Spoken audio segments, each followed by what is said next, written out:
Hello, my name is Ivan Garza, and I'm going to teach you how to understand the manual functions on your camera. Now, when you have your camera, there's a bunch of settings on it, as you can see right here. Now, typically you want this line to be on the M, which stands for manual. The other ones we'll explain in another video. But first, I want you to understand each and every single one of these. Your f-stop, which is your aperture, your shutter speed, and your ISO. And I'll be explaining to you today in this video. Now, for ISO, it is the amount of light that you let into your camera. The lower the number, the less amount of light you let in. The higher the number is the more light you let into your camera. Here are a couple examples of ISO being demonstrated. Now, the lower the ISO, you typically want to keep it low when you are in high exposed light situations. Now, of course, when there's not enough light that is focused on your subject, you want to crank up that ISO. Now, moving on to aperture, or also known as the f-stop, the lower the number of your f-stop is the more light that you let in, because it's the little sensor thing that you see right here.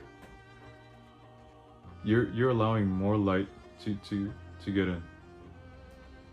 Now, the bigger your aperture is, the higher the number, I would say, on your f-stop, is that you're closing that little thing in your camera, which is why you kind of see a little bit less light coming in, which is exactly what it's doing.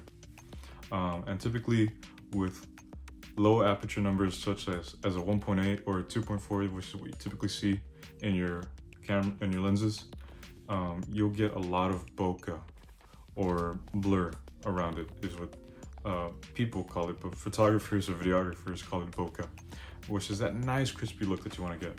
Here are another couple of examples that you'll see side by side, talking about the aperture. The lower the number, the more bokeh you get, and the higher the number, the less bokeh you get out of it. Now, moving on to shutter speed. Shutter speed is super easy to understand, and I'll explain it to you this way. Shutter speed is the amount of seconds or time that it takes for your shutter to close. So the higher your shutter speed is, or I would say the longer it takes for it to close, it's letting more light come in.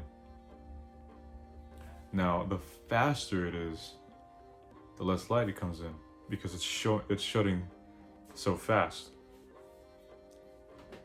Now, typically when you're taking portrait shots or still shots such as a landscape or nature, and your subject is not moving, you typically have a longer shutter speed, just because this allows you to have a little bit more creativeness with your aperture and with your ISO, because you're allowing a lot more light to come in. So you could have your ISO probably to like the lowest, and you could also crank up or have a higher number in your aperture depending what you're doing, like nature or landscape of mountains. Typically you want to have a tripod, because if you do move and you're trying to do it handheld, it's not going to work, because it's going to take in all that information into the sensor, and it's just going to look all shaky. Which there's an artistic way to do it. Typically when you see someone running, or you want to have like the lights move around, typically people have a higher, or I would say a lower shutter speed, and because they let so much light move, which is why you sometimes see, and I'll show you right now, a couple of examples of people doing long exposure photography is what they call it. Now, when you have a faster shutter speed on your camera, this is more for like sports and fast-paced shooting that you want to do. Now, typically when you have a faster shutter speed, you want to move along with your camera, because sometimes if it passes by, you're gonna get a little bit of motion blur. So typically you want to track your camera at the same speed as you're shooting. You could practice this with a friend, as someone's running or just walking at least, and you'll see a lot of that, and you'll have a better understanding. Now you can never understand what I'm talking about unless you're trying it out there. But what I'm telling you is that once you're on the field and shooting, you'll be like, oh, that's what he meant. But it literally takes up to you to understand what I'm talking about and putting into practice. I wasn't able to become the photographer that I am now, and I'm not the best, but it has helped me and it's grown because of what people have taught me, and I've applied of what they taught me.